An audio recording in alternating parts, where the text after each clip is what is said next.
As I remember, it was upon this fashion bequeathed me by will but poor 1,000 crowns, and charged my brother to breed me well. And there begins my sadness. My brother stays me here at home, unkept. For call you that keeping for a gentleman of my birth? His horses are bred better. But I, his brother, gain nothing under him but growth, for the which his animals on his dunghills are as much bound to him as I.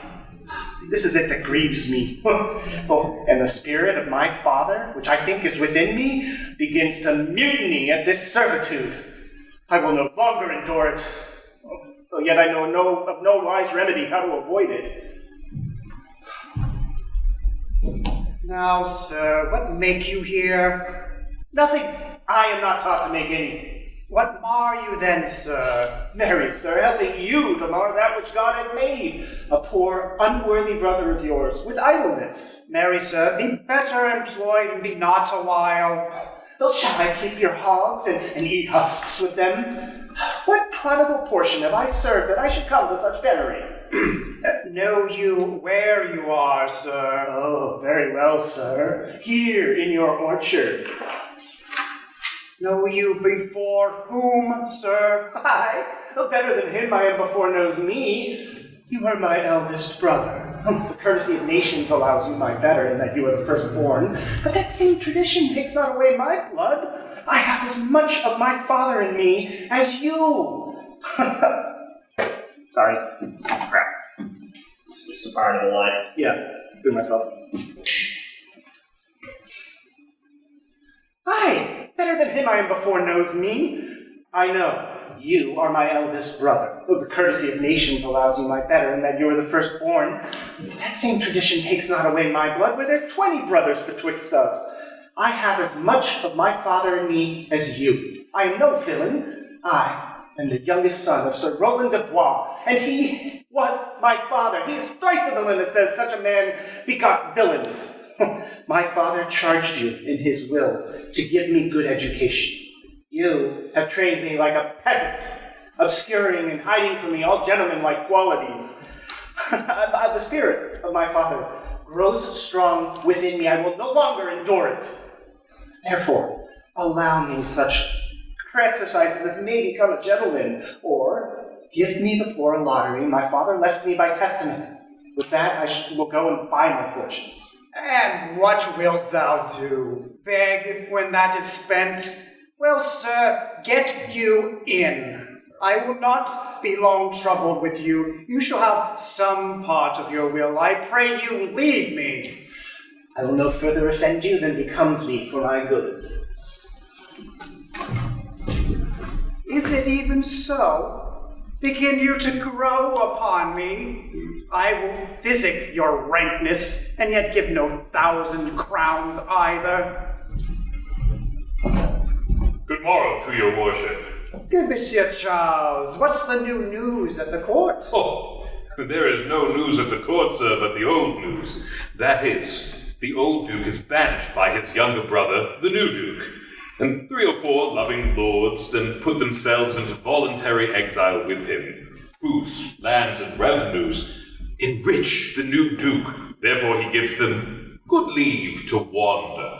Can you tell if Rosalind, the Duke's daughter, be banished with her father? Oh, no. For the Duke's daughter, her cousin, so loves her, being ever from their cradles bred together, that she would have followed her exile, or have died to stay behind. She is at the court, and no less beloved of her uncle than his own daughter, and never 2 ladies loved as they do. Where will the old Duke live? They say he is already in the forest of Arden, and many a merry men with him. And there they live, like the old Robin Hood of England. They say many young gentlemen flock to him every day, and fleet the time carelessly as they did in the golden world. What, you wrestle tomorrow before the new Duke? Marry, I do, sir. I am given, sir, secretly to understand that your younger brother Orlando hath a disposition to come in disguise against me to try a fall. Tomorrow, sir, I wrestle for my credit, and he that escapes me without some broken limb shall acquit him well. Your brother is but young and tender, and for your love I would be loath to foil him, as I must for mine own honor if he come in.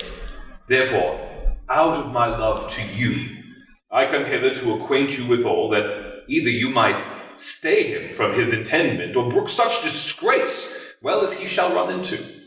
In that it is a thing of his own search, and altogether against my will. I had myself notice of my brother's purpose herein, and have by underhand means labored to dissuade him from it, but he is resolute.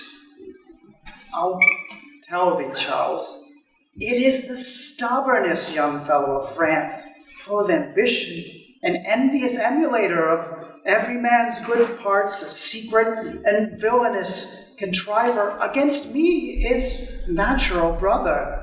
Therefore, use thy discretion. I added lief thou didst break his neck as his finger, and thou wert best look to it.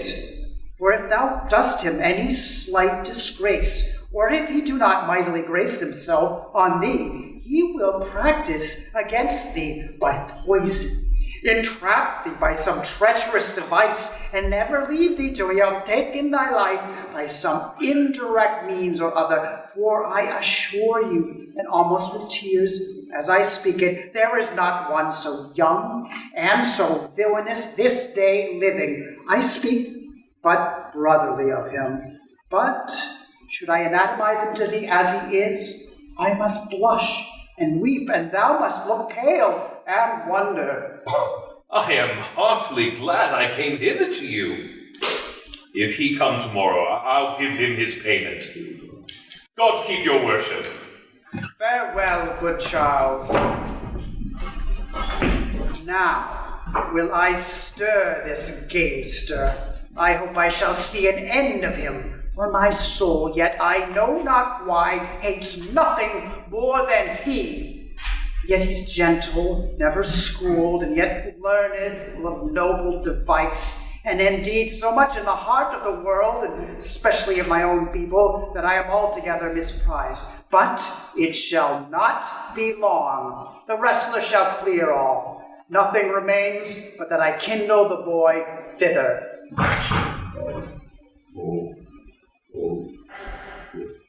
I pray thee, Rosalind, sweet my cause, be merry. Dear Celia, I show more mirth than I am mistress of, and would you yet I were merrier? Unless you could teach me how to forget a banished father, you must not learn me how to remember any extraordinary pleasure. Herein I see thou lovest me not with the full weight that I love thee. If my uncle, thy banished father, had banished thy uncle, the Duke my father, so thou hadst still be with me, I could have taught my love to take thy father for mine. So wouldst thou, if the truth of thy love were so righteously tempered to mine as is to thee.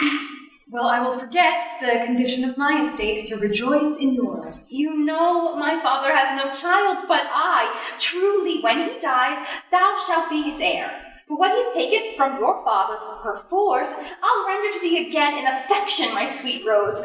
My dear Rose, be merry. From henceforth I will, cause, and devise sports. Let me see, what think you of falling in love?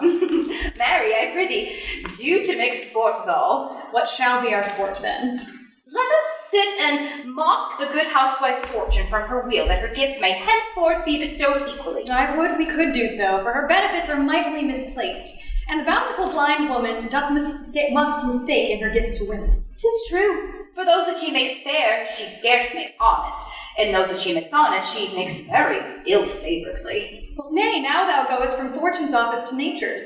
Fortune reigns in the gifts of the world, not in the lineaments of nature. No, when nature hath made a fair creature, may she not by fortune fall to the fight? Though nature hath given us flout to wit, hath not fortune sent this fool to cut us off in the argument. Here comes Madame Labelle. With your mouth full of news. She will put on us as pigeons feed their young. Then we shall be news-crammed. All the better. We shall be more marketable. How now, wit? Whither wander you? Fair princess, you have lost much good sport. Sport? Of what colour? What colour, madam? You amaze me, ladies. I would have told you of good wrestling which you've lost the sight of. Well, yet tell us the manner of the wrestling. I will tell you the beginning, and if it please your ladyships, you may see the end, for the best is yet to do. And here, where you are, they are coming to performance. There comes an old man with his 3 sons. The eldest of these wrestles with Charles, the Duke's wrestler, and Charles, in a moment, threw him and broke 3 of his ribs, that there is little hope of life left in him. So he served the second, and so the third. Yonder they lie, the poor old man, their father, making such pitiful dole over them that the people take his part with weeping. Alas. It is the first time I ever heard of breaking of ribs was sport for ladies. But is there any else longs to see this broken music in his sides? Is there yet another dotes upon rib breaking? Shall we see this wrestling, cousin? You must if you stay here, for here's the place appointed for the wrestling, and they are ready to perform it. Oh, yonder, sure they are coming. Let us stay now and see it. Come, on. Since the youth will not be entreated, his own peril on his forwardness. Is yonder the man? Alas, he's too young, yet looks successfully. Now, now, daughter and cousin, are you crept hither to see the wrestling? Aye, my liege, so please you give us leave. You will take little delight in it. I can tell you, there is such odds in a man. In pity of the challenger's youth, I would fain dissuade him, but he will not be entreated. Speak to him, ladies. See if you can move him. Call him hither, good Madame Labelle. Do so. I'll not be by. Monsieur, the challenger, the princess calls for you. I attend with all respect and duty. Young man, have you challenged Charles the wrestler? No, fair princess, he is the general challenger. I come but in as others do to try him with the strength of my youth. Young gentleman, your spirits are too bold for your years. You have seen cruel proof of this man's strength. If you saw it with your own eyes or knew yourself with your judgment, the fear of your adventure would counsel you to a more equal enterprise. We pray you, for your own sake, to embrace your own safety and give over this attempt. Do, young sir. Your reputation shall not therefore be misprized. We will make it our suit to the Duke that the wrestling should not go forward. I beseech you, punish me not with your hard thoughts. Wherein I confess you much guilty to derive so fair and excellent ladies anything. But let your fair eyes and gentle wishes go with me to my trial, wherein if I be foiled, there is but one shade who was never gracious, if killed, but one dead who was willing to be so. I shall do my friends no wrong, for I have none to lament me. The world no injury, for I have nothing. Only in the world do I occupy a place which may be better supplied than I have made it empty. The little strength I have, I would it were with you. And mine, to eke out hers. Fare you well. Pray heaven I be deceived in you. Your heart's desires be with you. Come, where is this gallant youth that is so desirous to lie with his mother earth? Come, sir. Oh, excellent, young man. If I had a thunderbolt in my eye, I can tell who would down.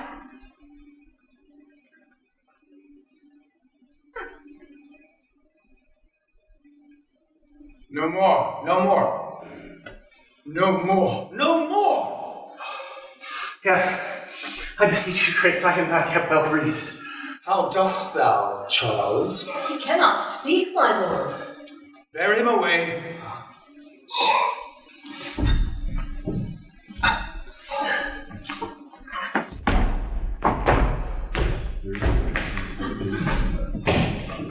What is thy name, young man? Orlando, my liege, the youngest son of Sir Roland de Bois. Wouldst thou have been son to some man else? The world esteemed thy father honorable, but I did find him still mine enemy. Thou shouldst have been better pleased with this deed hadst thou descended from another house. But fare thee well. Thou art a gallant youth. Wouldst thou hadst been of another father. Were my father cause would I do this? I am more proud to be Sir Rowland's son, his youngest son, and would not change that calling to be adopted heir to Frederick. My father loved Sir Rowland as his soul, and all the world was of my father's mind. let us go thank him and encourage him. My father's rough and envious disposition sticks me at heart. Sir, you have all well deserved if you do keep your promises in love, but justly as you have exceeded all promise, your mistress shall be happy. Gentlemen. Gentlemen, wear this for me. One out of suits of fortune that could give more, but that her hand lacks means. Shall we go, cuz? Aye. Farewell, gentlemen. Can I not say I thank you? Oh, my better parts are all thrown down, and that which stands here is but a quintain, a mere lifeless block. He calls us back. My pride fell with my fortunes. I'll ask him what he would. Did you call, sir? Sir, you have wrestled and overthrown more than your enemies. Will you go, cause? Yes, have with you. Fare you well. What passion hangs these weights upon my tongue? I cannot speak to her, yet she urged conference. Oh, poor Orlando, thou art overthrown. Good sir, I do in friendship counsel you to leave this place, albeit you have deserved high commendation, true applause, and love. Yet such is now the Duke's condition that he misconstrues all that you have done. I thank you, ma'am, and pray you tell me this. Which of the two was the daughter of the Duke that was here at the wrestling? Neither his daughter, if we judge by manners, but yet indeed the lesser is his daughter. The other is daughter to the banished Duke, and here detained by her usurping uncle to keep his daughter company, whose loves are dearer than the natural bond of sisters. But I can tell you that of late this Duke hath ta'en displeasure against his gentle niece, grounded upon no other argument but that the people praise her for her virtues and pity her for her good father's sake. And on my life, his malice against the lady will suddenly break forth. Sir, fare you well. Hereafter, in a better world than this, I shall deserve more love and knowledge of you. I rest much bound into you. Fare you well. Thus must I from the smoke unto the smother, from tyrant Duke unto tyrant brother. But heavenly Rosalind, O unhappy youth, come not within these doors, within this roof, the enemy of all your graces lives, your brother. No brother. Yet not the son. I will not call him son of him I was about to call his father. Hath heard your praises, and this night he means to burn the lodging where you used to lie, and you within it? If he fail of that, he will have other means to cut you off. What? Wouldst thou have me go and beg my food, or with a base and boisterous sword enforce thievous living upon the common road? I rather will subject me to the malice of a diverted blood and bloody brother. But come thy ways, and ere we have our youthful wages spent, we'll lie upon some settled low content.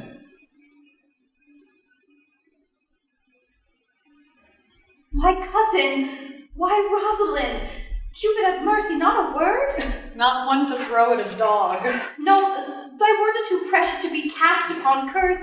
Throw some at me, lame me with reasons. Then there were two cousins laid up, when the one should be lamed with reasons and the other mad without any. But is all this for your father? No.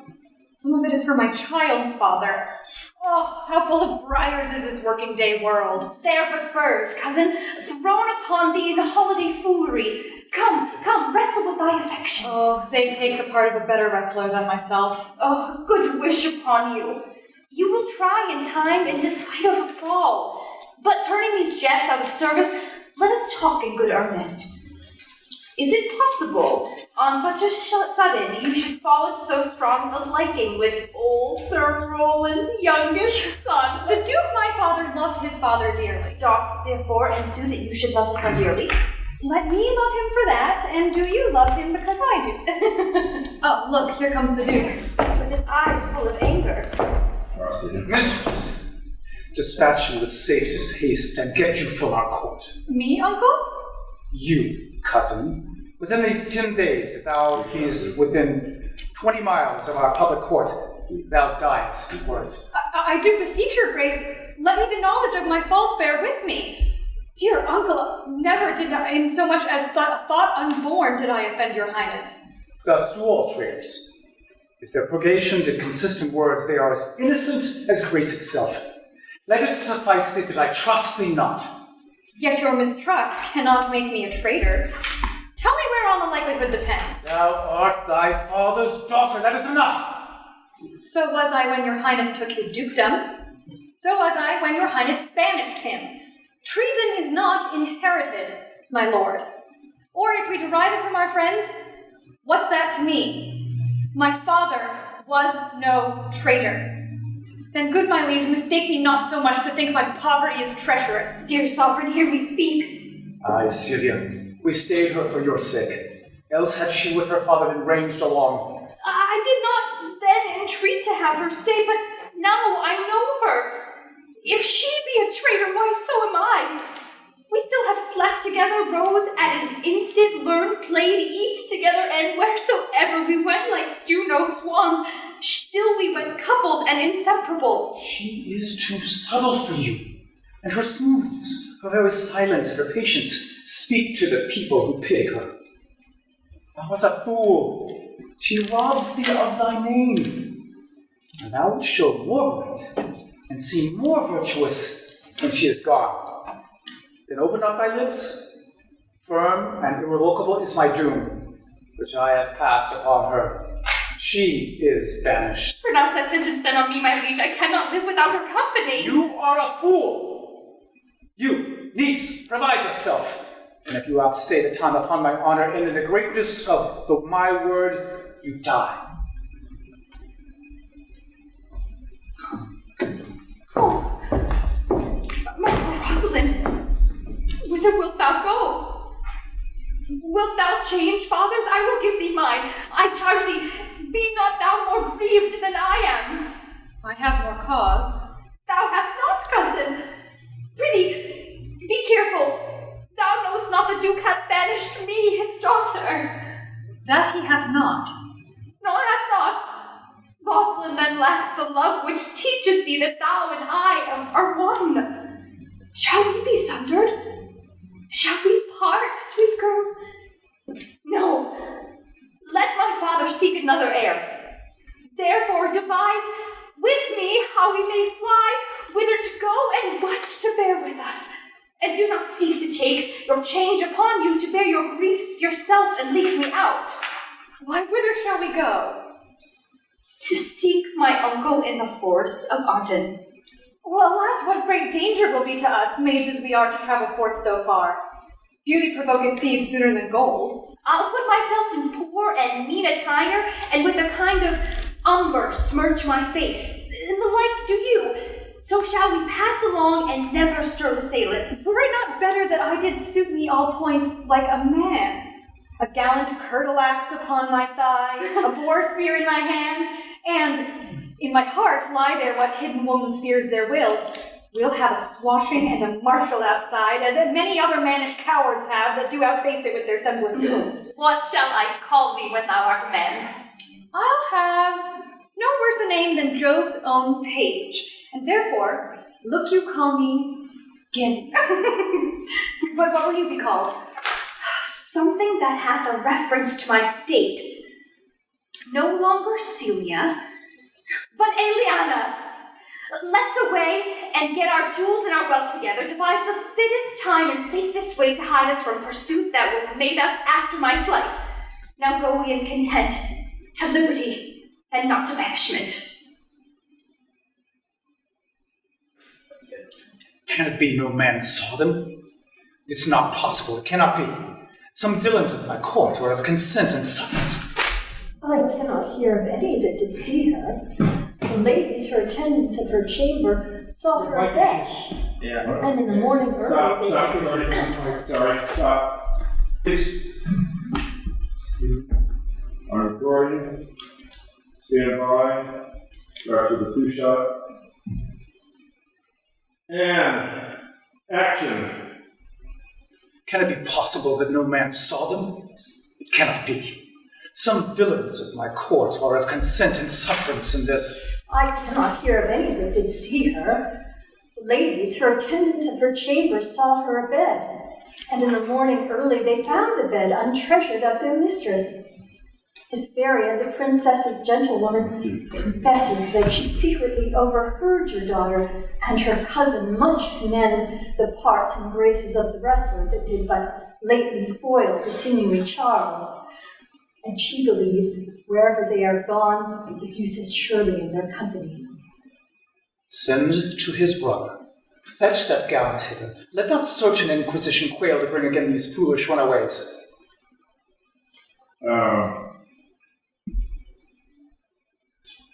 Jay, just do that last speech again for me, please. Yep. Go ahead, anytime. Send to his brother. Fetch that gallant hither. Let not search and inquisition quail to bring again these foolish runaways. Yeah. Not see him since. Sir, that cannot be. Find out thy brother wherever he is, seek him with candle, bring him dead or living within his 12-month, or turn thou no more to seek of living in our country. Thy lands and all things that thou dost cost thine, or seizure do we seize into our hands, till thou canst quit thee by thy brother's mouth of what we think against thee. Oh, that my highness knew my heart in this. I never loved my brother in my life.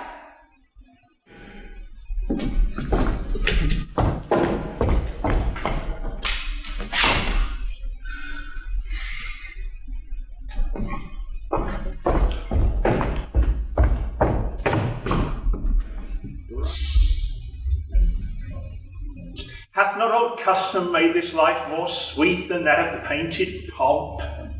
Are not these woods more free from peril than the envious court? Here feel we but the penalty of Adam, the season's difference, as the icy fang and churlish chiding of the winter's wind, which when it bites and blows upon my body, even till I shrink with cold, I smile and say, this is no flattery. These are counsellors that feelingly persuade me what I am. Sweet are the uses of adversity, which, like the toad, ugly and venomous, wears yet a precious jewel in his head. And this, our life exempt from public haunt, finds tongues in trees, books in the running brooks, sermons in stones, and good in everything. I would not change it. Happy is your grace that can translate the stubbornness of fortune into so quiet and so sweet a style. Come, shall we go and kill a venison? And yet, it irks me the poor dappled fools, being native burghers of this desert city, should in their own confines with forked heads have their round haunches gored. Indeed, my lord, the melancholy Jaques grieves at that. And in that kind swears you do more usurp than doth your brother that hath banished you. Today I concealed behind him as he lay along under an oak, to the which place a poor sequestered stag that from the hunter's aim had ta'en a hurt, did come to languish, and the big round tears coursed one another down his innocent nose in piteous chase. And thus the hairy fool, much marked of the melancholy Jaques, stood on the extremest verge of the swift brook, augmenting it with tears. But what said Jaques? Did he not moralize this spectacle? Poor dear, thou makest testament as worldlings do, giving thy sum of more to that which had too much. 'Tis right. Thus misery doth part the flocks of company. Anon, a careless herd, full of the pasture, jumps along by him and never stays to greet him. Aye, sweep on, you fat and greasy citizens. 'Tis just the fashion. Wherefore do you look upon the poor and broken bankrupt here? Thus, most invectively he pierceth through the body of the country, city, court, yea, and of this our life, swearing that we are mere usurpers, tyrants, and what's worse, to fright the animals and to kill them up in their assigned and native dwelling place. Show me the spot. I love to cope him in these sullen fits, for then he's full of matter.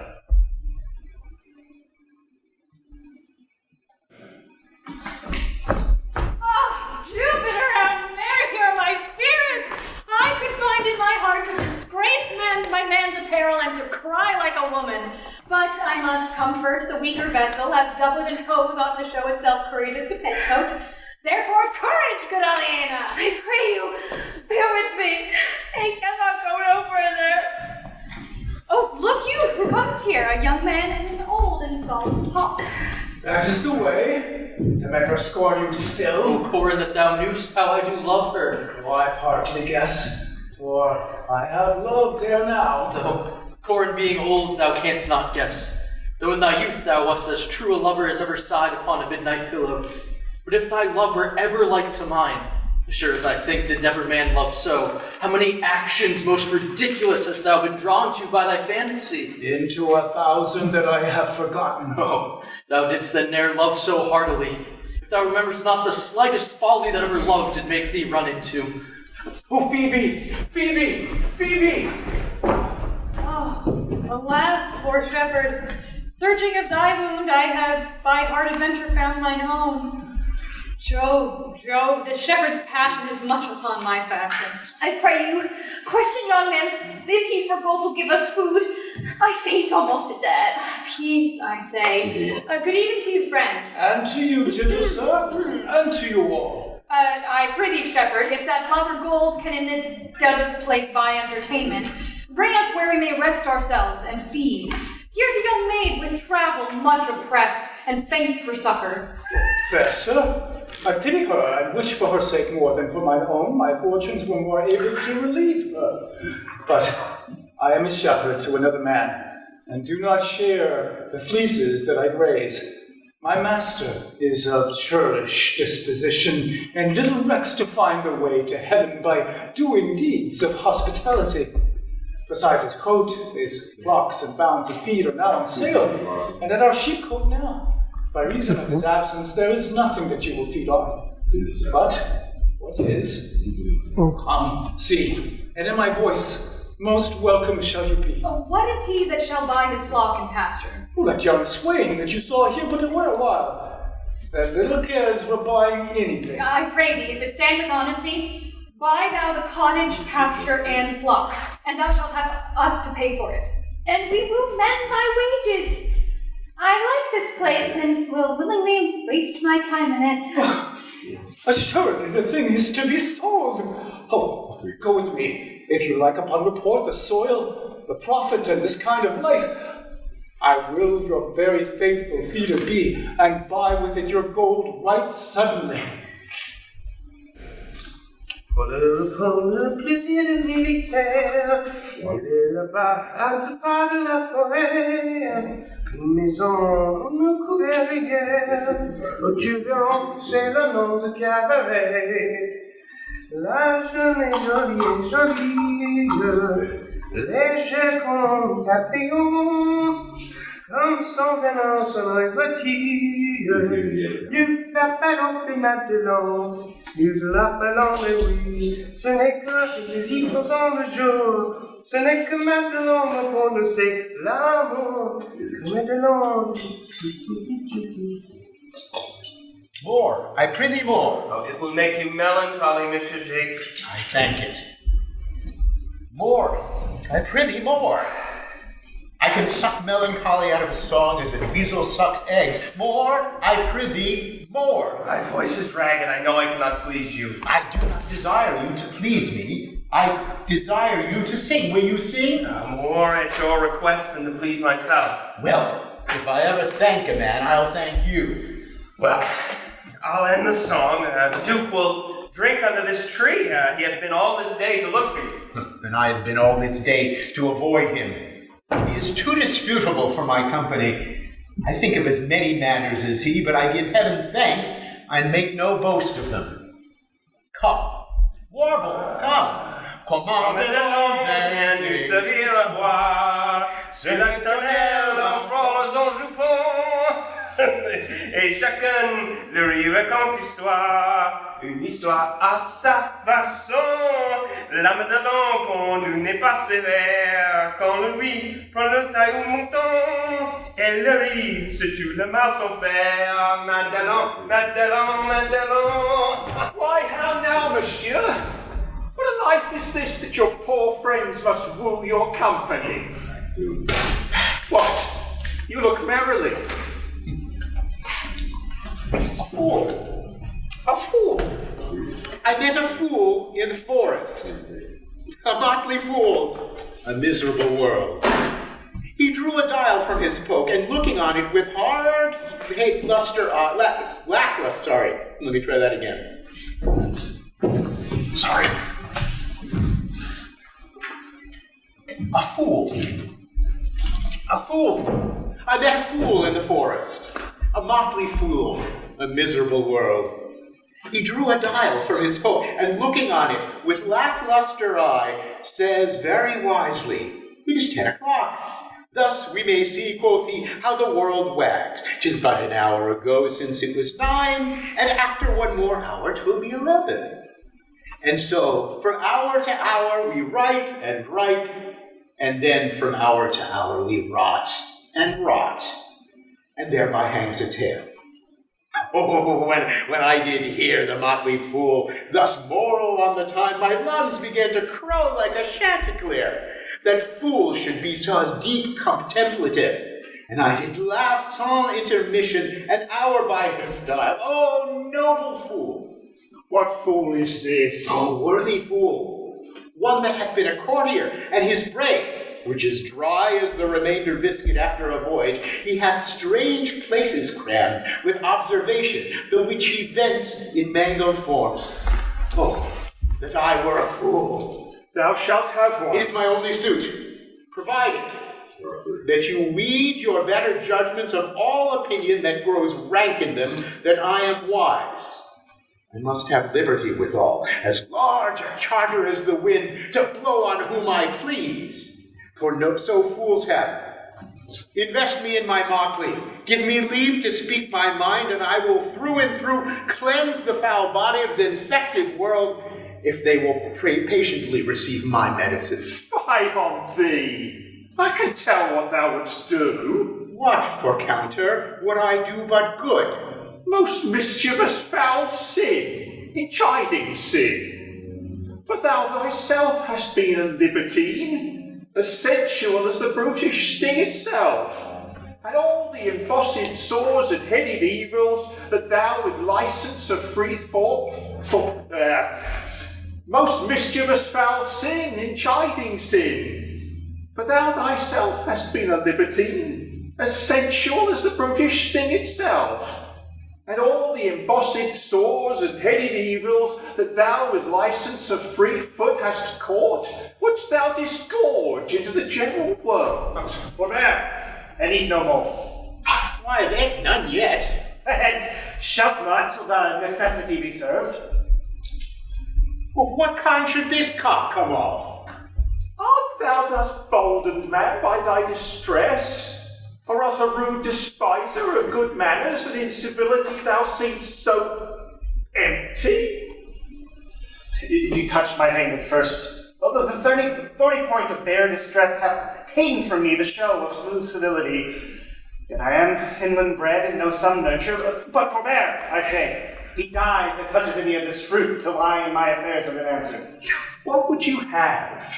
Your gentleness shall force, more than your force move us to gentleness. I almost die for food, and let me have it. Sit down and feed, and welcome to our table. Speak you so gently? Oh, pardon me, I pray you. I thought that all things had been savage here, and therefore I put on the countenance of stern commandment. But let gentleness my strong enforcement be, in which case I blush and hide my sword. True is it that we have seen better days, and have with holy bell been knolled to church, and sat at good men's feasts, and wiped our eyes of drops that sacred pity hath engendered. And therefore sit you down in gentleness, and take upon command what help we have, that to your wanting may be ministered. I thank ye, and be blessed for your good comfort. Thou seest we are not all alone unhappy. This wide and universal theatre presents more woeful pageants than the scene wherein we play. all the world's a stage. And all the men and women merely players. They have their exits and their entrances. And one man in his time plays many parts. His acts being 7 pages. First the infant mewling and puking in the nurse's arms. And then the whining schoolboy with his satchel, and his shining morning face creeping like snail unwillingly off to school. Then the lover, sighing like furnace, with a woeful ballad made to his mistress' eyebrow. And then the soldier, full of strange oaths, and bearded like the pard, jealous in honor, sudden in quarrel, seeking the bubble reputation, even to the cannon's mouth. And then the justice, in fair round belly with good capon lined, with eyes severe and beard a formal cut, full of wise saws and modern instances. And so he plays his part. The 6th age shifts into the lean and slippered pantaloon, with spectacles on nose and a pouch on side, his youthful hose well saved, a world too wide for his shrunk shank, and his big, manly voice turning again toward childish treble, pipes, and whistles in his sound. Last scene of all, that ends this strange and eventful history, is second childishness and mere oblivion. Sans teeth, sans eyes, sans taste, sans everything.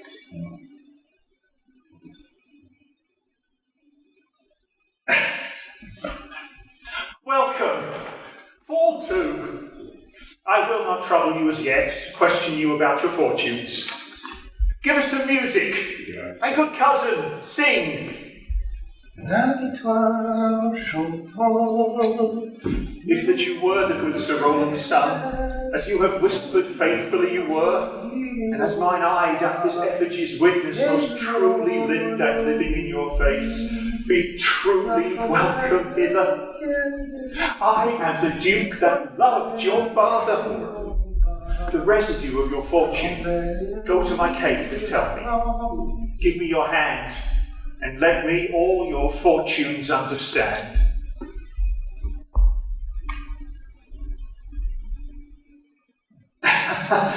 Welcome, Fall 2. I will not trouble you as yet to question you about your fortunes. Give us some music, and good cousin, sing.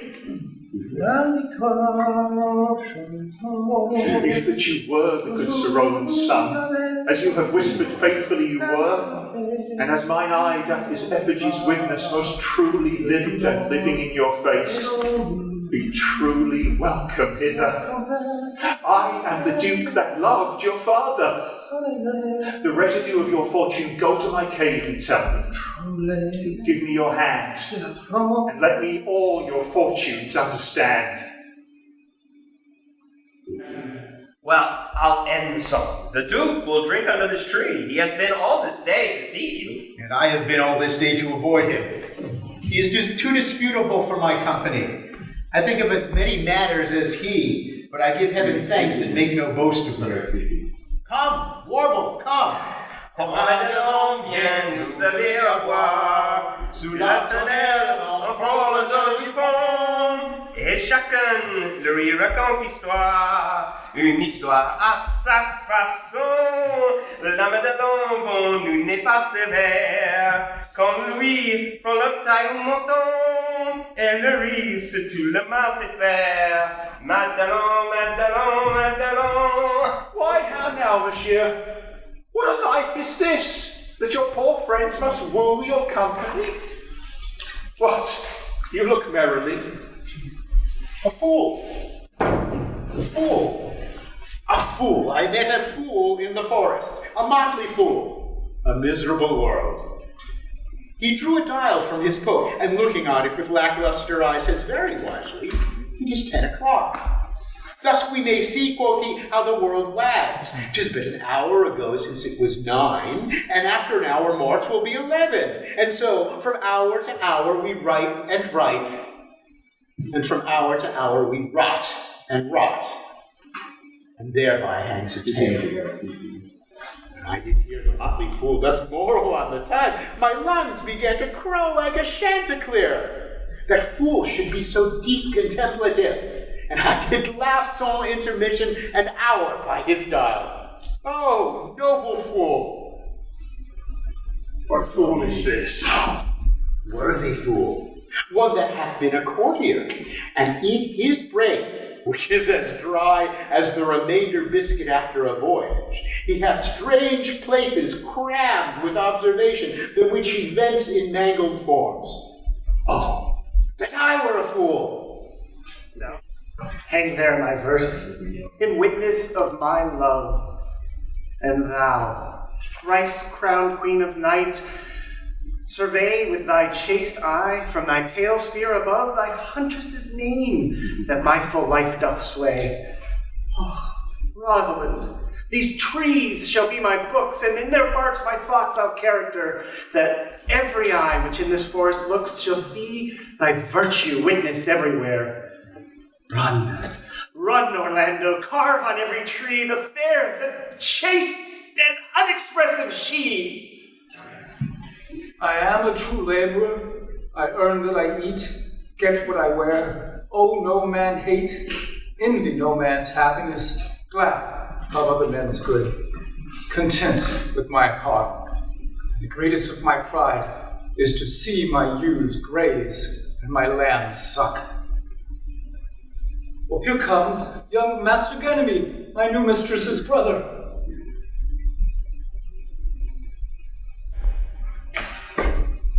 From the east to western end, no jewel is like Rosalind. Her worth being mounted on the wind, through all the world bears Rosalind. All the fair pictures fairest lined are but black to Rosaline. Let no fair be kept in mind but the fair of Rosaline. Upon the fairest boughs, where at every sentence end, will I, Rosalinda, write, teaching all that read to know the quintessence of every sprite heaven would in little show. Therefore heaven nature charged that one body should be filled with all graces wide and large. Upon the fairest boughs, where at every sentence end, will I, Rosalinda, write, teaching all that read to know the quintessence of every sprite heaven would in little show. Therefore, heaven nature charged that one body should be filled with all graces wide and large. Didst thou hear those verses? Oh, yes. But didst thou hear, without wondering, how thy name should be hanged and carved upon these trees? I was 7 of the 9 days out of the wonder before you came, for look here what I found on a palm tree. True. You who have done this. Is it a man? And a chain that you once wore about his neck.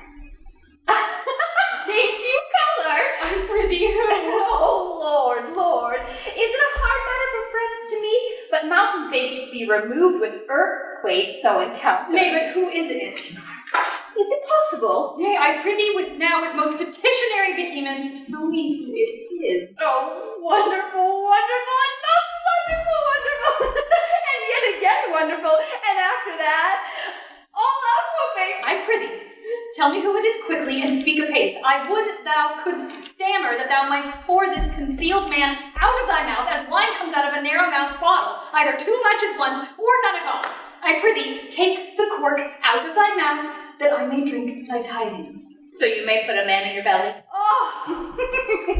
Is he of God's making? What manner of man? Is his head worth a hat, or his chin worth a beard? Nay, he hath but a little beard. Why, God will send more, if the man will be thankful.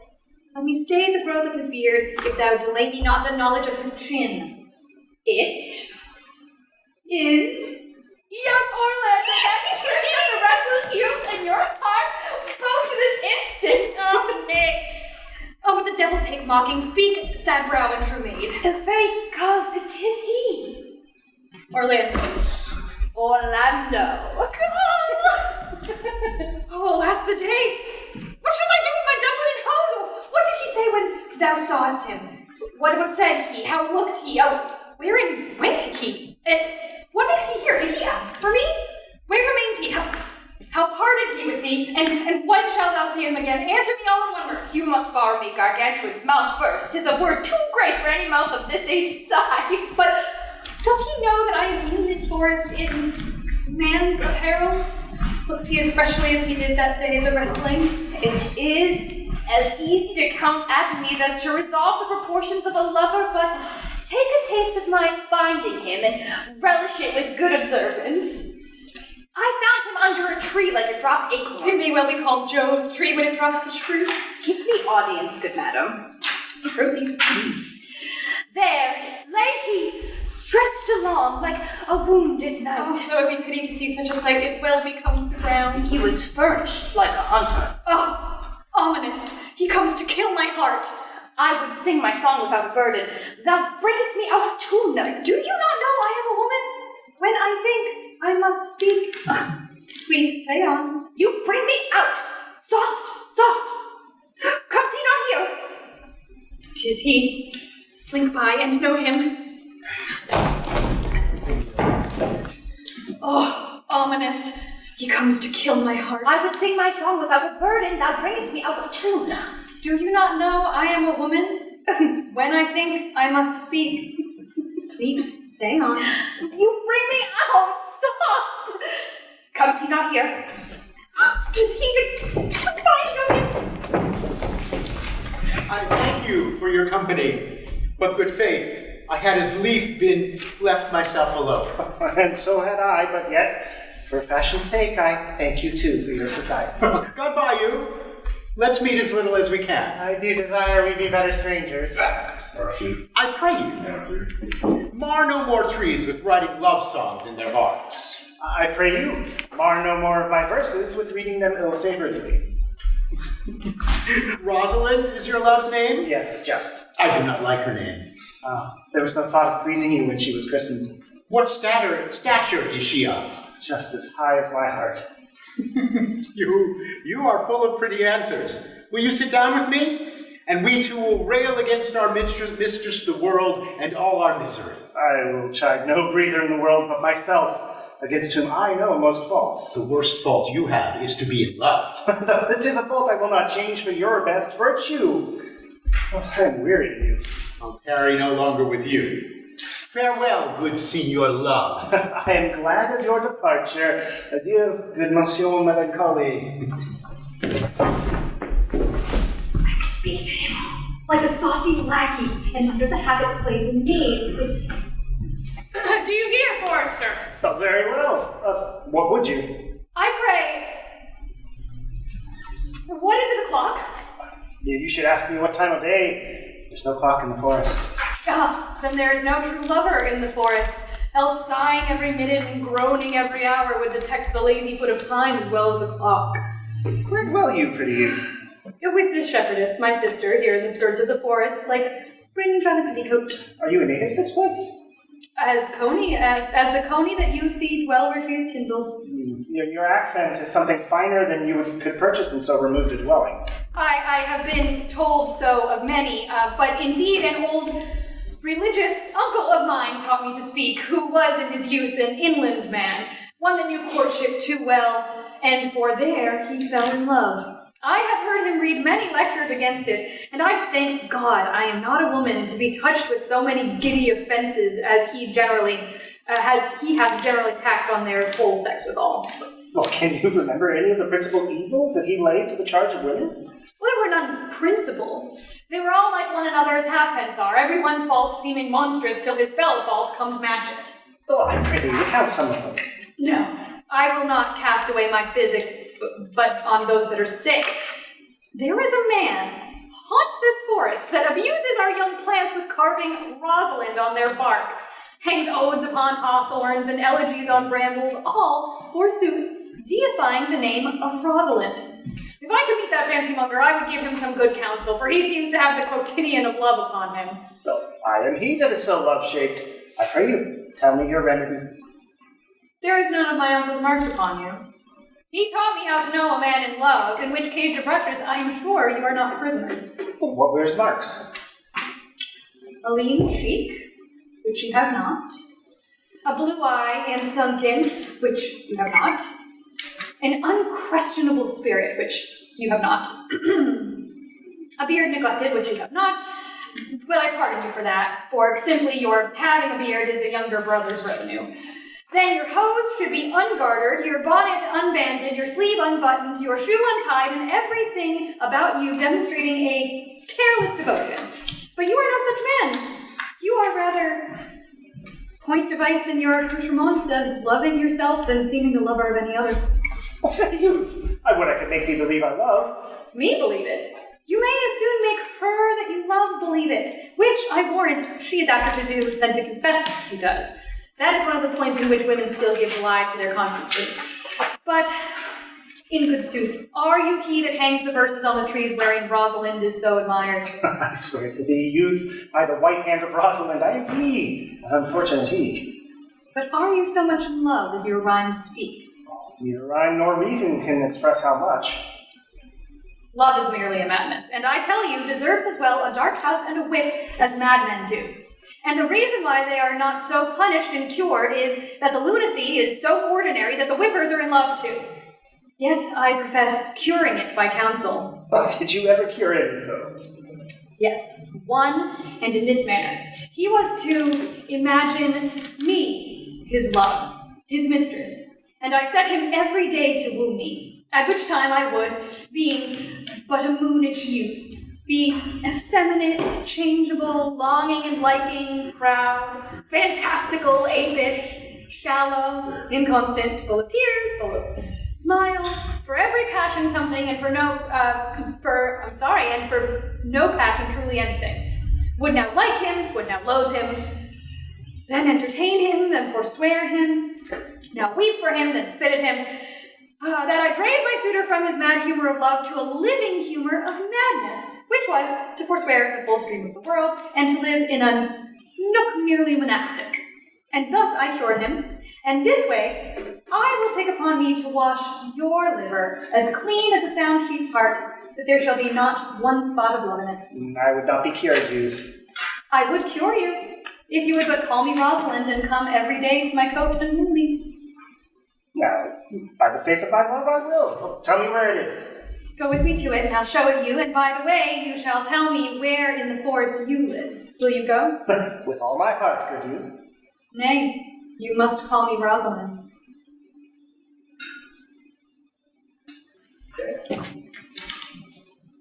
Yes, one, and in this manner. He was to imagine me, his love, his mistress, and I set him every day to woo me, at which time would I, being but a moonish youth, be effeminate, changeable, longing and liking, proud, fantastical, apish, shallow, inconstant, full of tears, full of smiles, for every passion something, and for no passion truly anything, would now like him, now loathe him, then entertain him, then forswear him, now weep for him, then spit at him, that I drave my suitor from his mad humor of love to a living humor of madness, which was to forswear the full stream of the world and to live in a nook merely monastic. And thus I cured him, and this way will I take upon me to wash your liver as clean as a sound sheep's heart, that there shall be not one spot of love on it. I would not be cured, youth. I would cure you, if you would but call me Rosalind and come every day to my cote and woo me. Now, by the faith of my love, I will. Tell me where it is. Go with me to it, and I'll show you, and by the way, you shall tell me where in the forest you live. Will you go?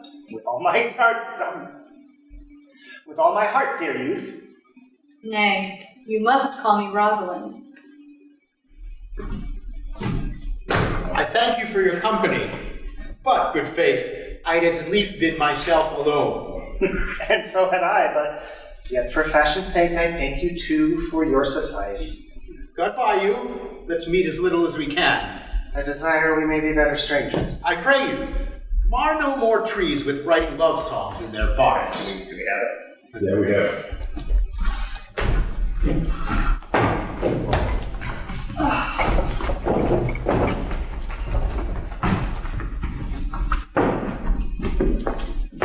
Never talk to me, I will weep. Tears do not become a man. But have I not cause to weep? As good as a cause as one would desire.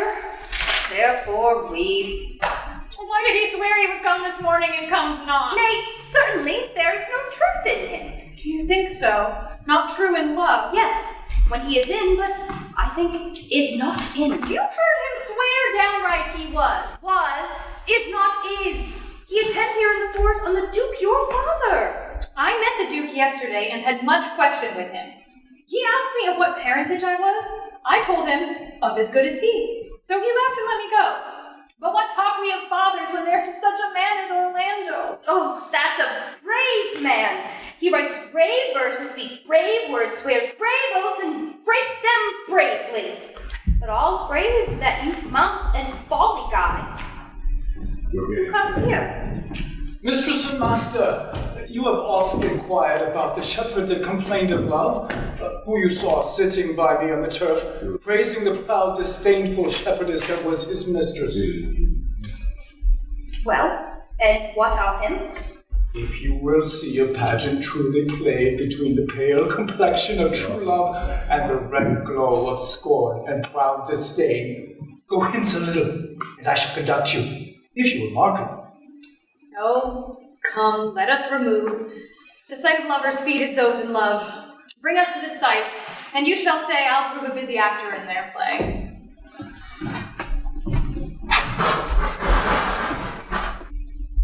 Oh, come, let us remove. The sight of lovers feedeth those in love.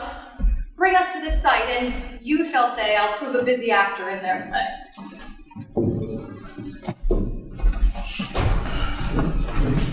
Sweet Phoebe, do not scorn me. Do not, Phoebe. Say that you love me not, but say not so in bitterness. The common executioner, whose heart the accustomed sight of death makes hard, falls not the axe upon the humbled neck, but first begs pardon. Will you sterner be than he that dies and lives by bloody drops? I would not be thy executioner. I fly thee. I would not injure thee. Thou tells me there is murder in mine eyes. 'Tis pretty sure and very probable that eyes that are the frailest and softest thing, who shut their coward gates and anatomies, should be called tyrants, butchers, murderers. Now I do frown on thee with all of my heart, and if my eye can wound, now let them kill thee. Now, counterfeit to swoon, or why not fall down, or if thou canst not, for shame, lie not to say that my eyes are murderers. Now, show me the wound that my eye hath made in thee. Scratch thee with a pin, and there remains some scar of it, but now my eyes, which have darted at thee, hurt thee not. Now I am sure there is no force in eyes that can do hurt. Oh, dear Phoebe, if ever as that ever may be near, you meet in some fresh cheek the power of fancy, then shall you know the wounds invisible that love's keen arrows make. Until that time, come not now near me, and when that time comes, afflict me with thy mocks, pity me not. Until that time, I shall not pity thee. And why, I pray you?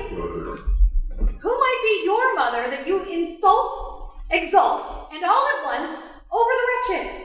What though you have no beauty, as by my faith I see no more in you than without candle may go dark to bed? Must you therefore be proud and pitiless? What means you this? Why do you look upon me? I see no more in you than in the ordinary of nature's sail work. Odds my little life, I think she means to tangle my eyes too. No, faith, proud mistress, hope not after it. You, foolish shepherd, wherefore do you follow her? You are 1,000 times a properer man than she a woman. 'Tis fools such as you that make the world full of ill-favored children. 'Tis not her glass, but you, that flatters her. And out of you she sees herself more proper than any of her lineaments can show her. But, mistress, know yourself. Down on your knees and thank heaven, fasting, for a good man's love. For I must tell you friendly in your ear, sell when you can. You are not for all markets. Cry the man mercy, love him, take his offer. Sweet youth, I pray you chide a year together. I'd rather hear chide than this man woo. He's fallen in love with your foulness. She'll fall in love with mine anger. If it be so, as fast as she answers thee with frowning looks, I'll sauce her with bitter words. Why look you so upon me? For no ill will I bear you. I pray you, do not fall in love with me, for I am falser than vows made in wine. Besides, I like you not. Will you go, sister? Shepherd, ply your hand. Come, sister. Shepherdess, look on him better, and be not proud. Though all the world could see, none could be so abused in sight as he. Come to our flock.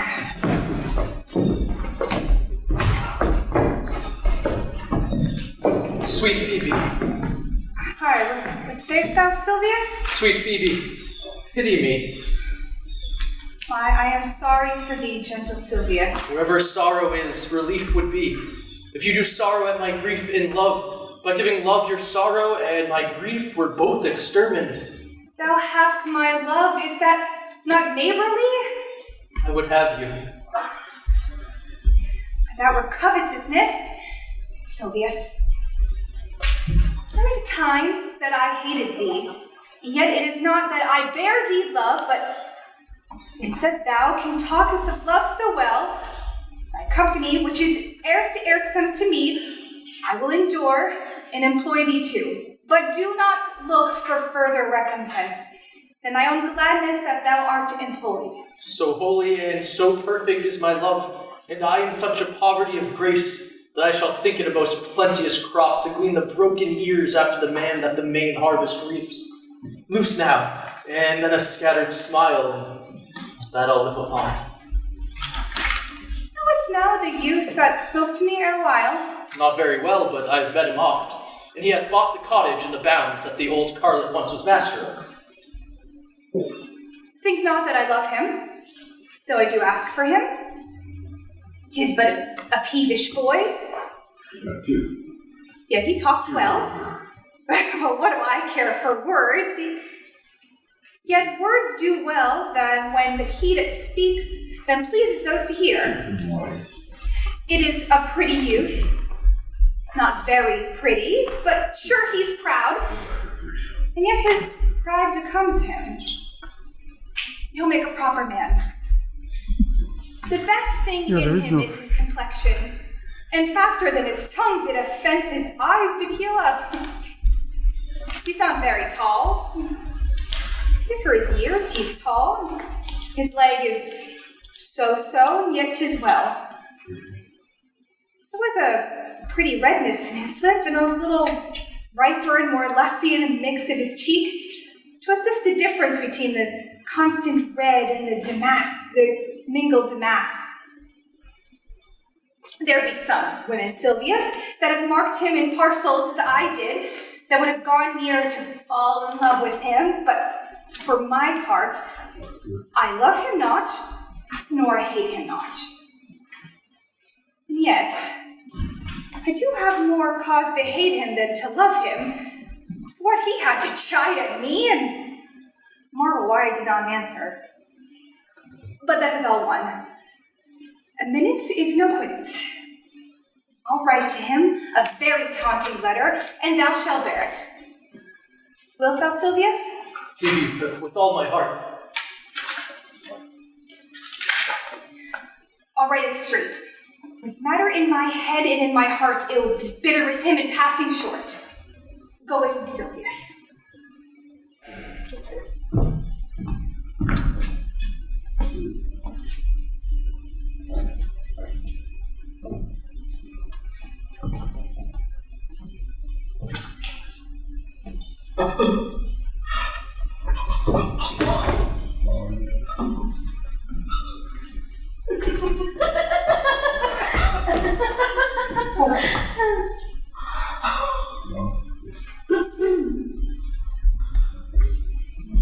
They say you are a melancholy fellow.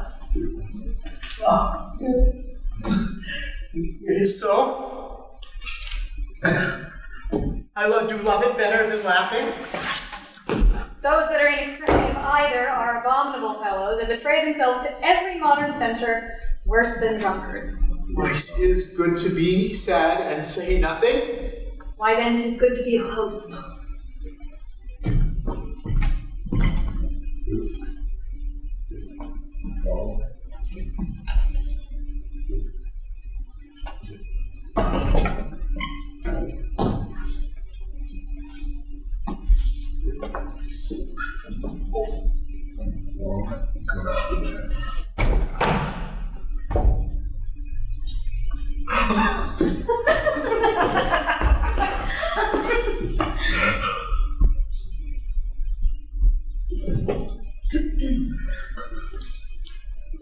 They say you are a melancholy fellow.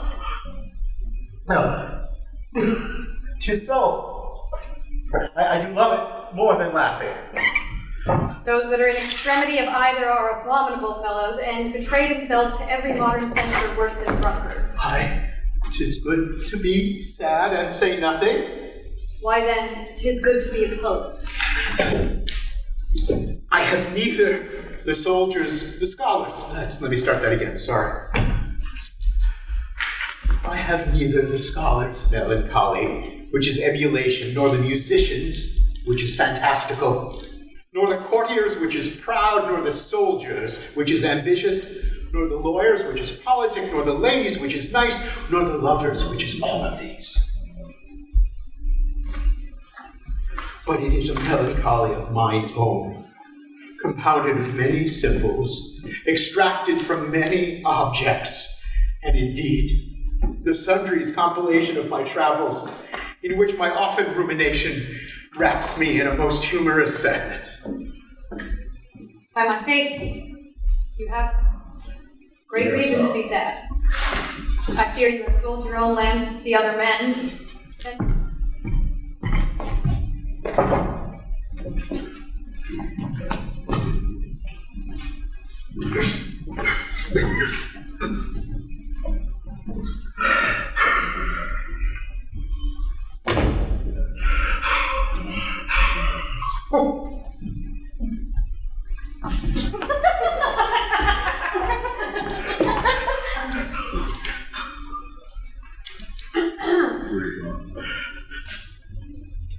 They say you are a melancholy fellow. It is so. I do love it more than laughing. Those that are in extremity of either are abominable fellows and betray themselves to every modern censure worse than drunkards. Why, it is good to be sad and say nothing. Why then 'tis good to be a host. I have neither the scholar's melancholy, which is emulation, nor the musicians, which is fantastical, nor the courtiers, which is proud, nor the soldiers, which is ambitious, nor the lawyers, which is politic, nor the ladies, which is nice, nor the lovers, which is all of these. But it is a melancholy of my own, compounded of many symbols, extracted from many objects, and indeed, the sundry contemplation of my travels, which my often rumination wraps me in a most humorous sadness. By my faith, you have great reason to be sad. I fear you have sold your own lands to see other men's, and to have seen much and to have nothing is to have rich hands and poor eyes.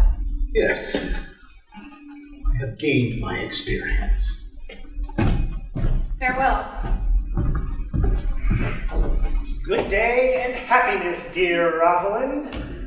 Why, how now, Orlando? Where have you been all this while? You, a lover, and you served me with such another trick, never come in my sight more. My fair Rosalind, I come within an hour of my promise. Break an hour's promise in love? He that will divide a minute into 1,000 parts and break but a part of the 1,000th part of a minute in the affairs of love. It may be said of him that Cupid hath clapped him on the shoulder, but I'll warrant him heartful.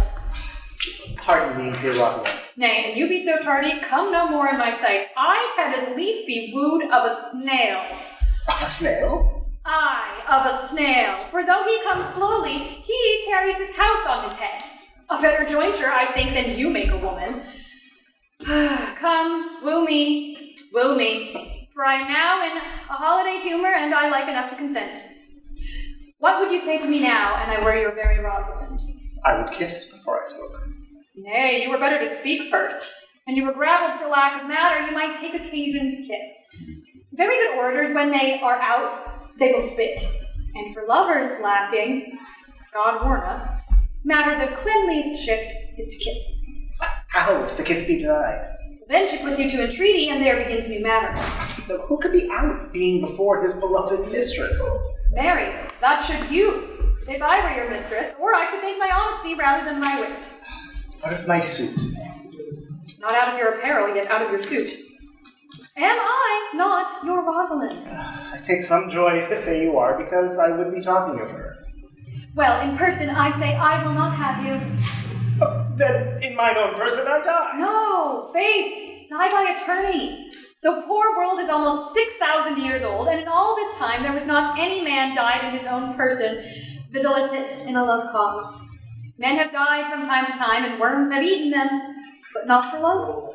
I would not have my right Rosalind of this mind, for I protest her frown might kill me. By this hand, it would not kill a fly. But come now, I will be your Rosalind in a more coming-on disposition, and ask me what you will. I will grant it. Then love me, Rosalind. Yes, faith will I, Fridays and Saturdays and all. And wilt thou have me? I am 20 such. What sayest thou? Are you not good? I hope so. Why then, can one desire too much of a good thing?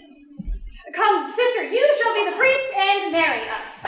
Pray thee, marry us. I cannot say the words. You must begin. Will you, Orlando? Go to. Will you, Orlando, have to wife this Rosalind? I will. Aye, but when? Why now? As fast as she can marry us. Then you must say, I take thee, Rosalind, for wife. I take thee, Rosalind, for wife. I must ask you for your permission. But I do take thee, Orlando, for my husband. So do all thoughts, they are winged. Now tell me, how long would you have her after you had possessed her? Forever and a day. Say a day without the ever. No, Orlando. Men are April when they woo, December when they wed. Maids are May when they are maids, but the sky changes when they are wise. I will be more jealous of thee than a Barbary cock pigeon over his head. More clamorous than a parrot against rain. More newfangled than an ape. More giddy in my desires than a monkey. I will swing for nothing, like Diana in the fountain, and I will do that when you are disposed to be married. I will laugh like a hyena, and that when thou art inclined to sleep. But will my Rosalind do so? By my life, she will do as I do. Oh, but she is wise. Or else she could have no, Or else she could not have the wit to do this. The wiser, the waywarder. Make the doors upon a woman's wit, and it will out at the casement. Shut that, and 'twill out of the keyhole. Stop that, and 'twill fly with the smoke out the chimney. A man that had a wife with such a wit, he might say, wit whither wilt. Nay, you might keep that check for it till you meet your wife's wit going to your neighbor's bed. And what wit could wit have to excuse that? Mary, to say she came to seek you there. You shall never take her without her answer unless you take her without her tongue. Oh, that a woman cannot make her fault her husband's occasion. Let her never nurse her child herself, for she will breed it like a fool. For these 2 hours, Rosalind, I will leave thee. Alack, dear love, I cannot lack thee 2 hours. I must attend the Duke at dinner. By 2 o'clock, I will be with thee. Aye, go your ways. I knew what you would prove. My friends told me as much, and I thought no less. That flattering tongue of yours won me. 'Tis but one cast away, and so, come, death. 2 o'clock is your hour? Aye, sweet Rosalind.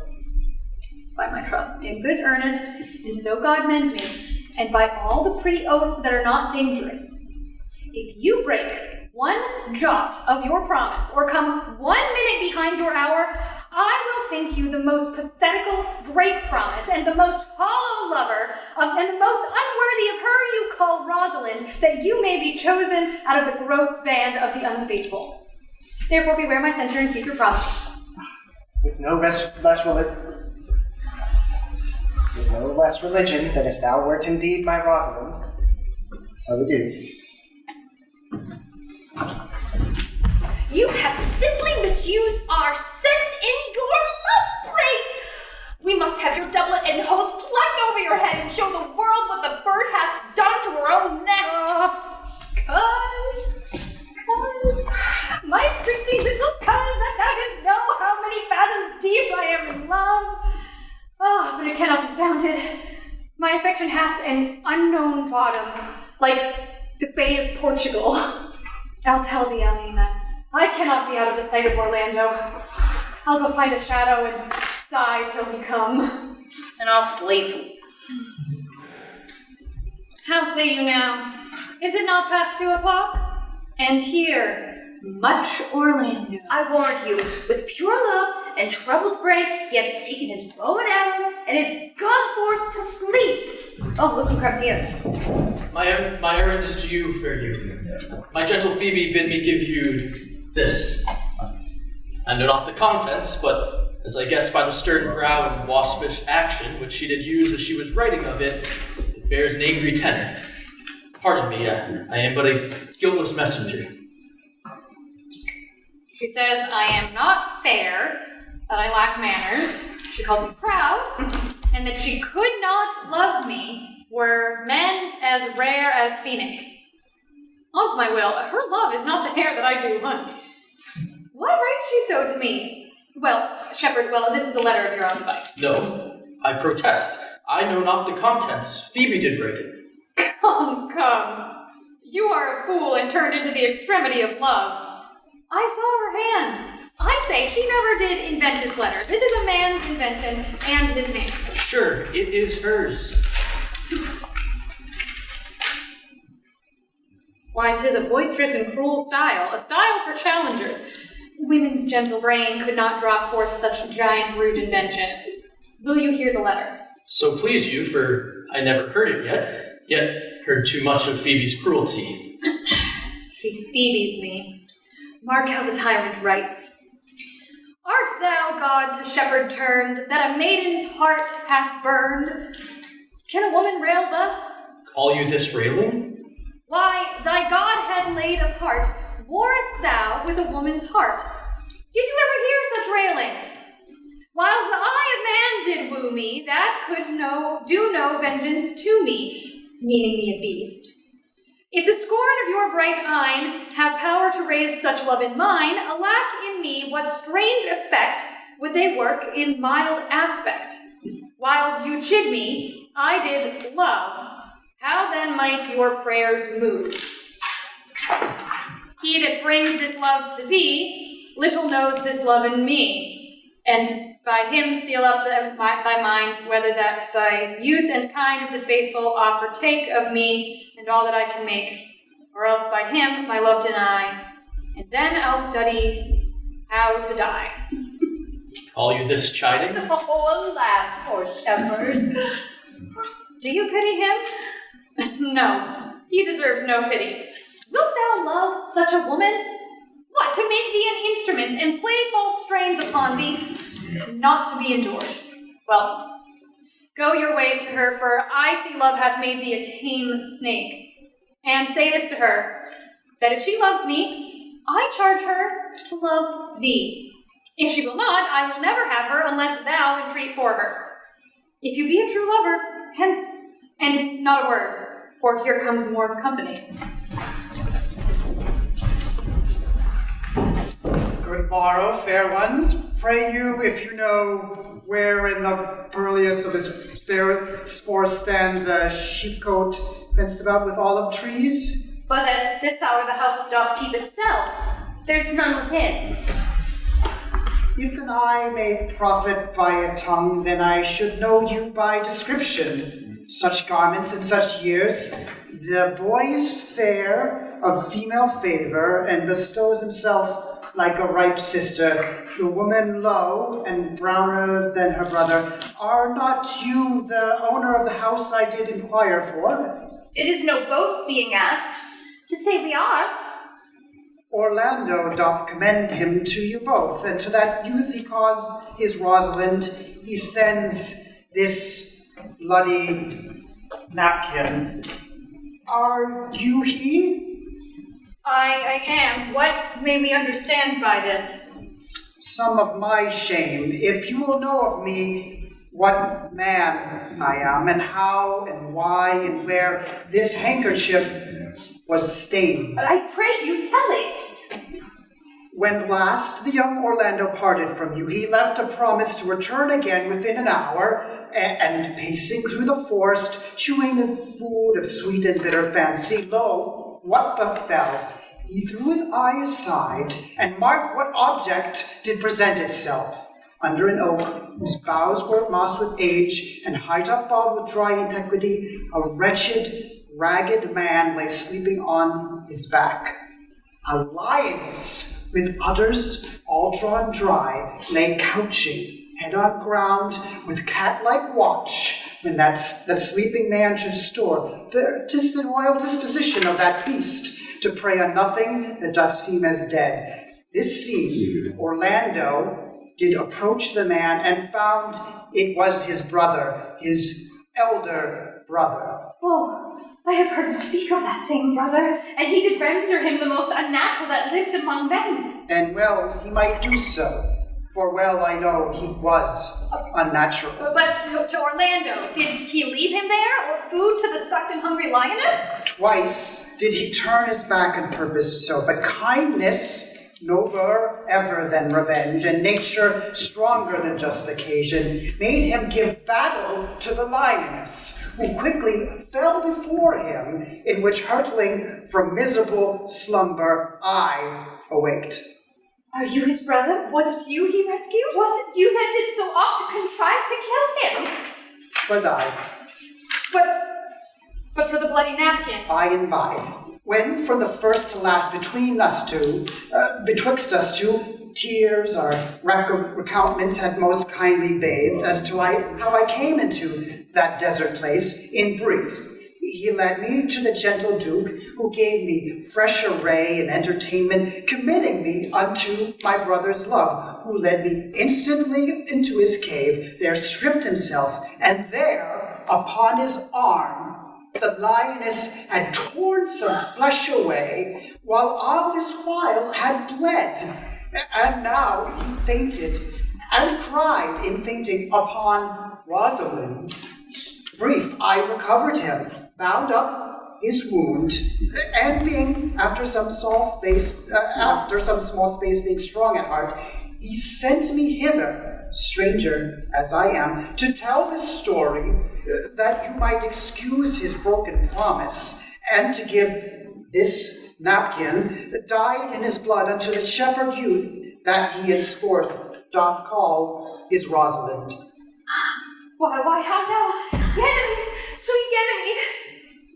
Many will swoon when they do look on blood. There is more in it, cousin Ganymede. Look, he recovers. I would have heard home. Will he do thither? I pray you. Will you follow by the arm? Be of good cheer, youth. You a man? You lack a man's heart. I do, I so confess it. Sirrah, a body would think this was well counterfeited. I pray you tell your brother how well I counterfeited. This was not counterfeit. There is too great testimony in your complexion that it was a passion of earnest. Counterfeit, I assure you. Well then, take a good heart and counterfeit it to be a man. So I do, but if they... I should have been a woman by right. Come, you look paler and paler. Pray you draw homewards.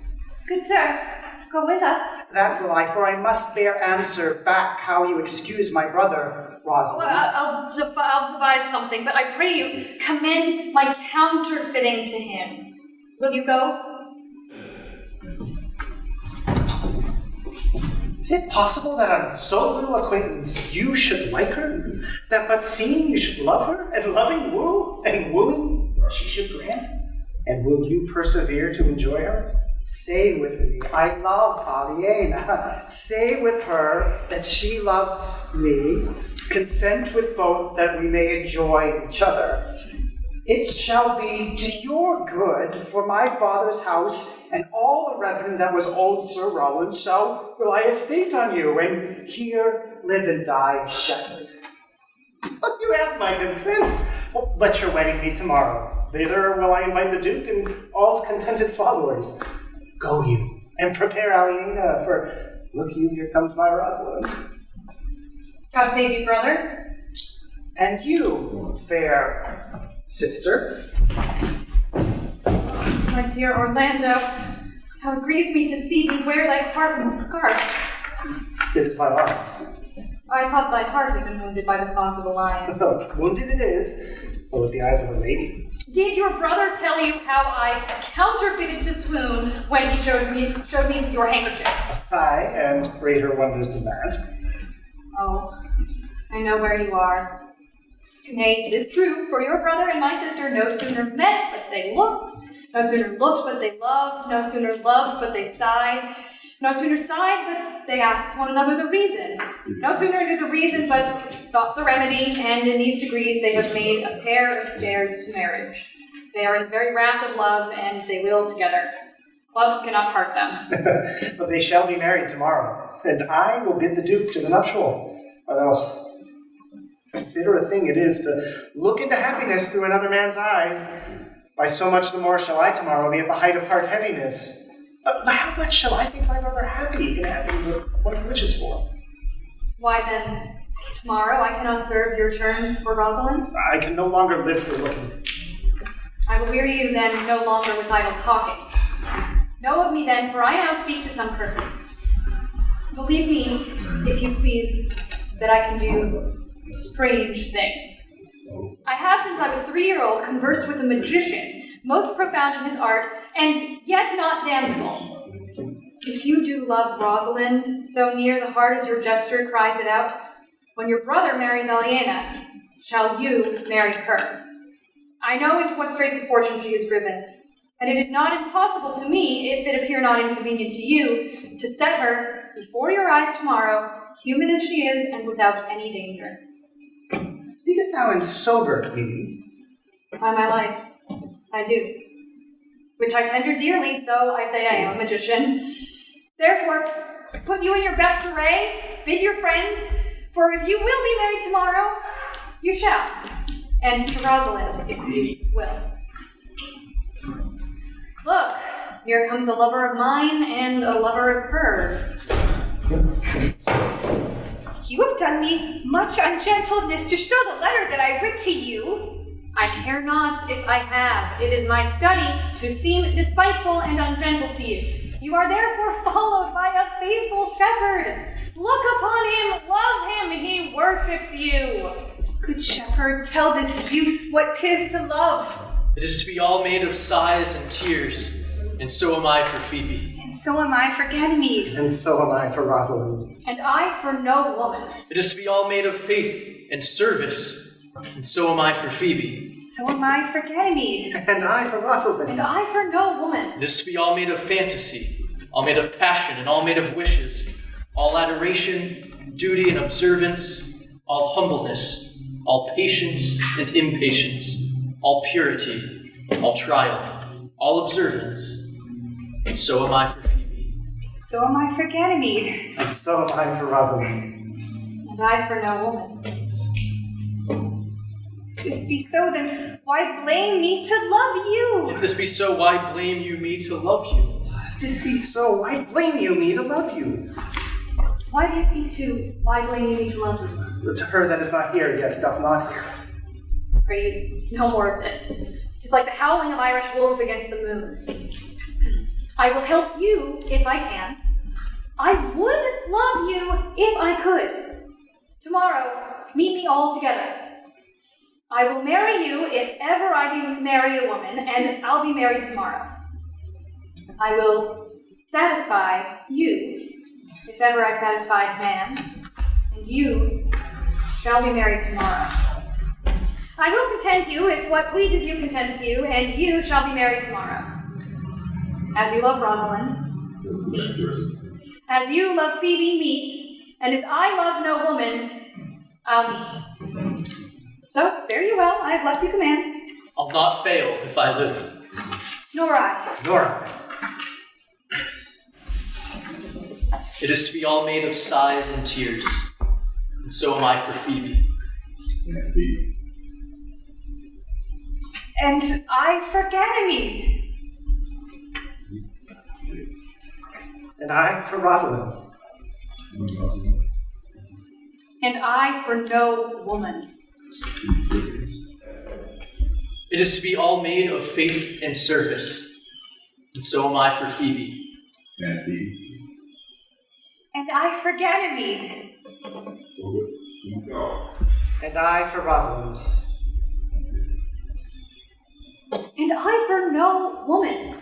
It is to be all made of fantasy, all made of passion, and all made of wishes, all adoration, duty, and observance, all humbleness, all patience and impatience, all purity, all trial, all observance. And so am I for Phoebe. And I for Ganymede. And I for Rosalind. And so am I for no woman. If this be so, why blame you me to love you? If this be so, why blame you me to love you? If this be so, why blame you me to love you? Why do you speak to? Why blame you me to love you? To her that is not here, nor doth not hear. Pray you, no more of this. 'Tis like the howling of Irish wolves against the moon. I will help you if I can. Dost thou believe, Orlando, that the boy can do all this that he hath promised it? I sometimes do believe and sometimes do not, as those that fear they hope and know they fear. Patience once more while our compact is urged. You say if I bring in your Rosalind, you will bestow her on this Orlando here. That would I, had I kingdoms to give with her.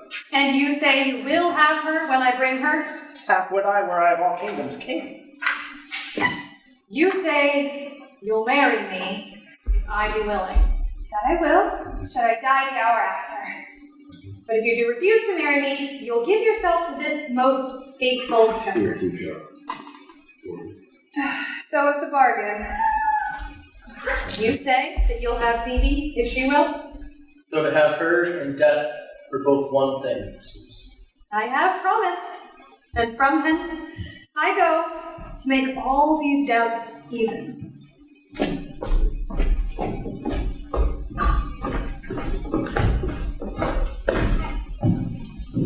I do remember in this shepherd boy some lively touches of my daughter's favour.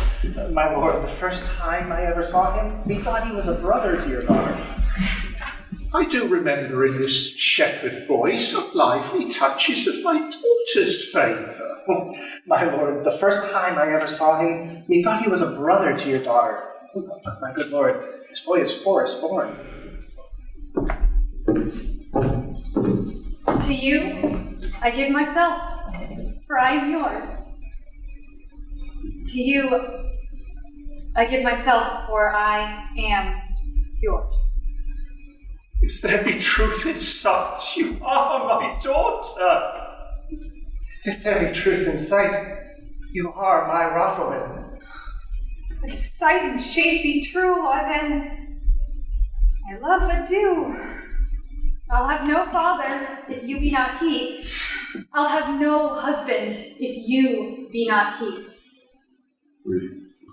You and you, no cross shall part. You and you, a heart in heart. You to his love must accord, or have a woman to your lord.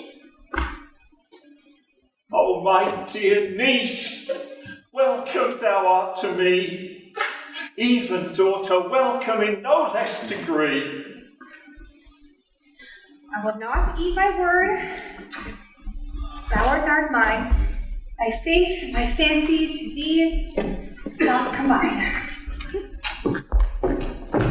To you I give myself, for I am yours. To you I give myself, for I am yours. If there be truth in sight, you are my daughter. If there be truth in sight, you are my Rosalind. If sight and shape be true, why then my love adieu. I'll have no father if you be not he. I'll have no husband if you be not he. You and you, no cross shall part. You and you are heart in heart. You to his love must accord, or have a woman to your lord.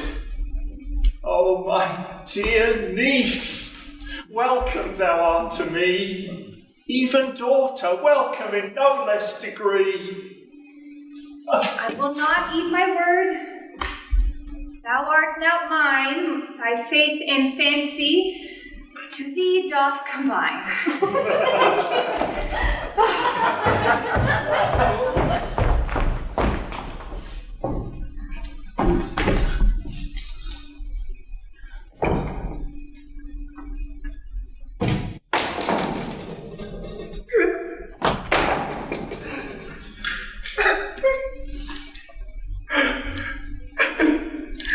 Hearing how that every day men of great worth resorted to this forest, I addressed a mighty power, purposely to come to my brother here, to put him to the sword. To the skirts of his wild wood I came.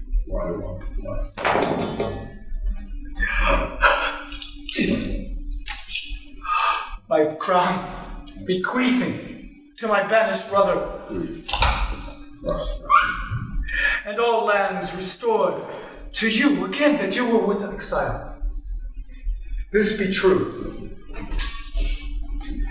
I do engage my life.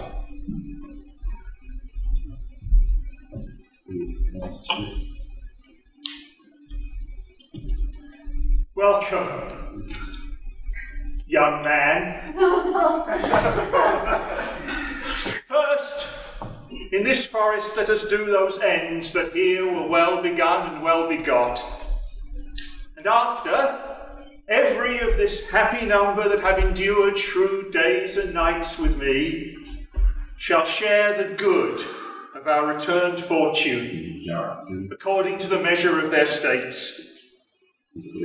Meantime, forget this new-formed dignity and fall into our rustic revelry. Play music! And you, brides and bridegrooms all, with measure heaped in joy, to the measures fall. You to your former honor I bequeath. Your patience and your virtue deserves it. You to a love that your true faith doth merit. You to your land and love and great allies. You to a long and well-deserved bed. I am for other than dancing measures. Stay, Jaques, stay. To see no pastime I.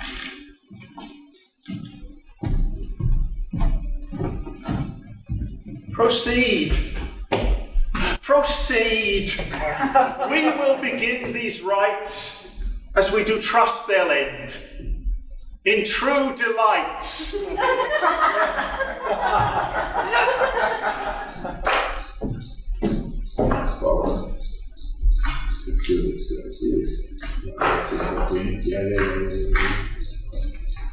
Yeah.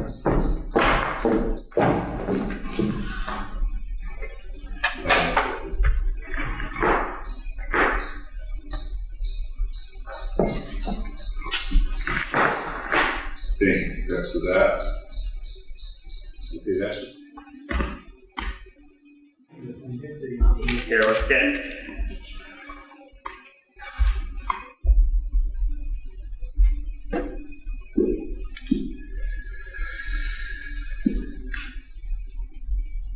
Good. Okay.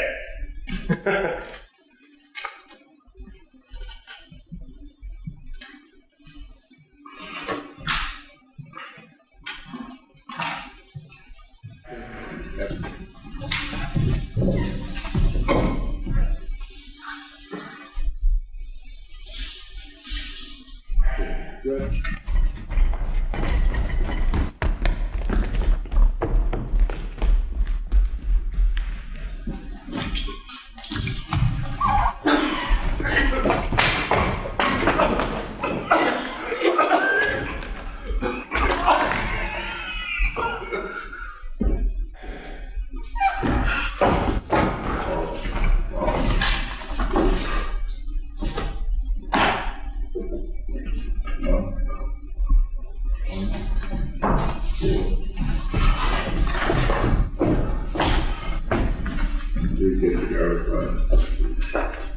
All right, cool. This is very Casablanca. Yeah.